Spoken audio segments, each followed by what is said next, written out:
विधानसभा निवडणूक जेव्हापासून लागू झाली तेव्हापासून सरकार कोणाचं येणार आहे ज्याकडे सर्वांचं लक्ष लागलं होतं, महायुती की महाविकास आघाडी, नेमकं बाजी मारणार कोण, ही चर्चा चालू होती।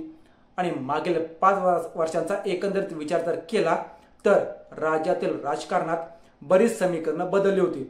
पक्षफुटी असेल, मंत्रिमंडळातील बदल असतील, दोन्ही बाजून होणारी चिखलफेक असेल, अनेक युत्या आणि अनेक आघाड्या तयार होताना आणि त्या बिघडताना दिसल्या। एकंदर राज्यातील राजकारणाची सगळी समीकरणच बदलून गेली होती। निवडणूक जाहीर झाली, दोन्ही बाजूने प्रचार जोरदार केला गेला आणि शेवटी महायुतीने या सगळ्या गोष्टींमध्ये बाजी मारली, महाविकास आघाडीची पुरती दाणादाण उडवली। पण हे नेमकं शक्य झालं कशामुळे?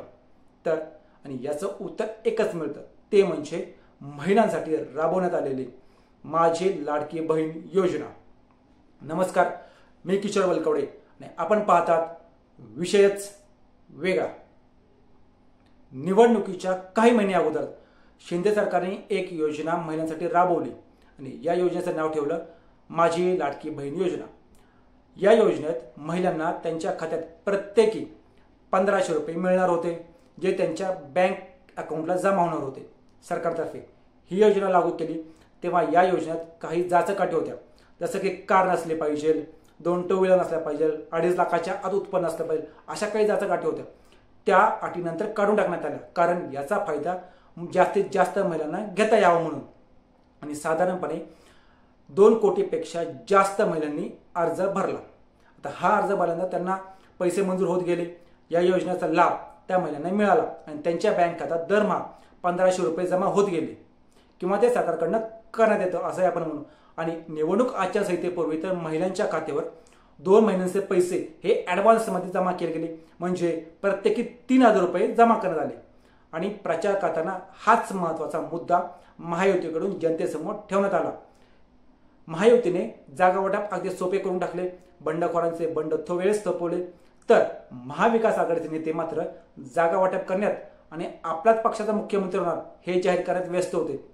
महाविकास आघाडी नेमकी फसली ते हितच। महाविकास आघाडीने महिलांसाठी देखील एक योजना काढली होती। या योजनेमध्ये दर महिना 4000 रुपये भेटणार असं त्यांची जाहीरनाम्यामध्ये सांगण्यात आलं होतं। पण जसं लाडक्या बहीण योजनेचं मार्केटिंग केलं गेलं तसं महाविकास आघाडीच्या नेत्यांना ते काही जमलं नाही, त्यांनी कोणत्याही प्रकारचं मार्केटिंग त्यांना करता आलं नाही। या सगळ्या गोष्टी करत असताना लाडकी बहीण योजना सुपर हिट होत गेली, असं चित्र सगळीकडे पाहायला मिळालं। पंतप्रधान मोदी राज्याच्या दौऱ्यावर होते, त्यांनी एक हे तो सफेचा नारा दिला, तसंच योगी यांनी आपल्या सभेतून दिलेला बटेंगे तो कटेंगे चा नारा असेल किंवा महायुतीकडून समोर आणलेला वोट जिहादचा मुद्दा असेल, या गोष्टी देखील महायुतीसाठी फायदेकारकच ठरल्या। पण लोकसभा निवडणुकीत महाविकास आघाडीचा मतांचा टक्का हा महायुतीपेक्षा अधिक होता। लोकसभा निवडणूक झाल्यानंतर महायुतीने राज्यात योजनांचा सपाटा लावला आणि यात सर्वात प्रभावी ठरली ती माझी लाडकी बहीण योजना।